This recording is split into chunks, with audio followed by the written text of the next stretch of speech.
Thank you so much for meeting with me today. Happy to. Do you want to start by just saying your name, where you're from, and a little bit about yourself? Sure. My name's Barb Gassner, and I'm originally from Wisconsin, but I've been living in Vermont for the last 35 years or so. Cool. So when did you start losing your hair? I found out that my partner, Henry, was probably dying of cancer right at the same time that I found out that he was diagnosed with cancer. And within about 3 weeks of that diagnosis, I started losing my hair. And it all came out, I would say, within the space of about a week and a half. Most of it was gone. Within the space of a month, so much of it was gone that I just shaved it off. My doctor and I hadn't seen each other probably for about a year, and I've always been healthy. We had a long-standing doctor-patient relationship, and he walked in and stood at the door and looked at me and just started laughing. So I was also able to laugh and say, how bizarre can this get? I had never known that you could just like out of the blue lose your hair, but it was happening in the context of turning 50, heading towards menopause, and losing a partner. Hair? Wow. Okay. Right.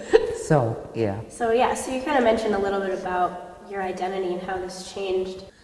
I think that it helped me age with much greater grace than I might otherwise have experienced. It also gave me an opportunity to experience, for the first time since I was prepubescent, being listened to by men in a totally different way. I had become so impervious, accustomed to, and I know those two words mean very different things, the constant onslaught of being viewed as a sexual object, that I had a hard time sometimes getting my voice heard.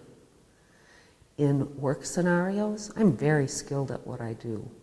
As much skill as I had as a younger woman, there was always something that would get in the way, sometimes that I couldn't name, sometimes that I felt, that was just really keeping what I had to say or my presence and how it was interpreted from being fully respected. So that kind of speaks towards like a direct connection between hair and sexuality. Oh, yeah. Do you think there's a connection between like hair and femininity specifically? From the time I was a little kid until I was in my 50s and my hair started falling out, I had very long, very dark, black hair. People would ask me, are you Indian? Like there's some sort of weird romantic notion about what it means to be Indian. I always found it insulting, not because I think there's anything wrong with being Indian, but number one, I don't know. It would raise sort of a family legacy question. And number two, what an odd question to ask someone when you don't know them, or even when you do. Hair certainly plays a role in how people are perceived in terms of racial origin, but it absolutely plays a role, I have no question, in terms of sexuality and femininity. I remember being a little girl, my father sort of standing, jingling the coins in his pocket, waiting, tapping his foot for us to be able to get in the car and go fishing together, and my mother saying, Mike, I've got to just redo her braids, she looks like, wait for it, a wild Indian, that was the expression. My hair was this point of attention in the family that was always needing some kind of care, some kind of tending. I didn't understand how having long hair brought more attention to me. But I know the difference between being a woman with long, dark hair and a woman with no hair. There are times when people don't quite know what to make of me.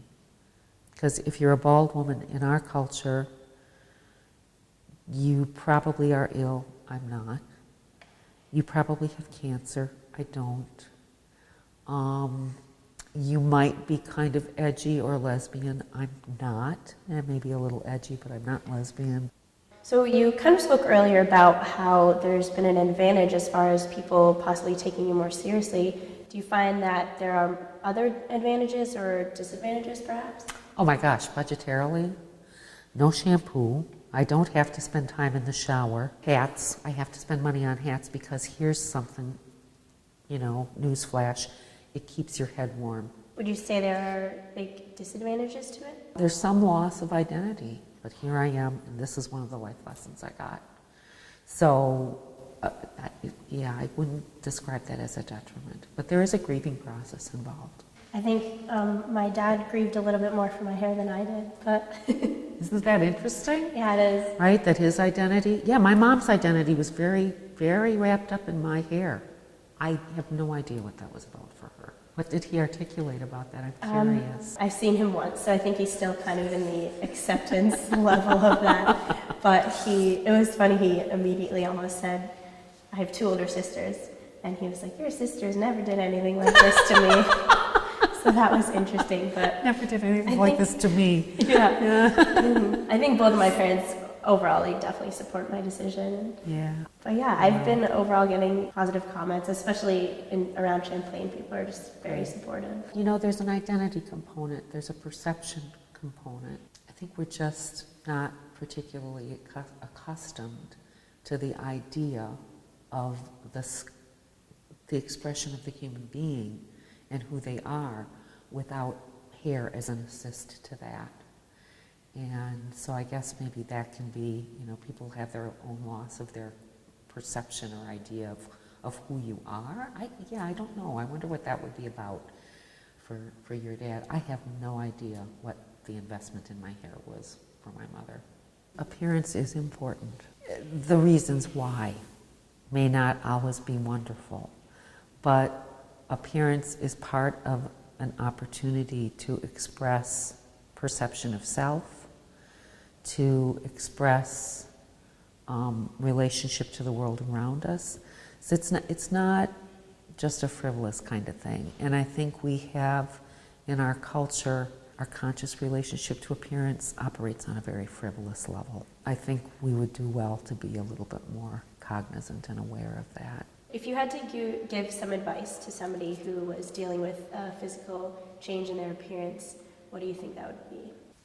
I'm not going to say embrace it, because if I said embrace it to somebody who was in the middle of the throes of that huge change, they would probably want to punch my lights out, and they would be right. Because it would be so not recognizing the depth of the process involved. That would be an example of residing on that very frivolous plane, right? You can't really enter into a dialogue that's supportive if you're asserting your interpretation of it on someone.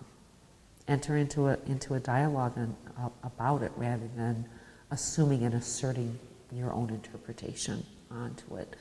That's such an important and basic component of, I think, any human interaction. So, yeah, it's interesting. There are times when I would find comments being very patronizing. Sort of like, yeah, you know what, this isn't all about how I look. I understand that. Yeah. I think that's really good advice. Yeah. So, thank you again for doing this. Yeah, no worries. It was great to sit down and have the conversation with you. And it's a big topic. Mm-hmm. It's a big topic that you took on. Yes. So yeah, thank you for the opportunity to just sit and chat about it.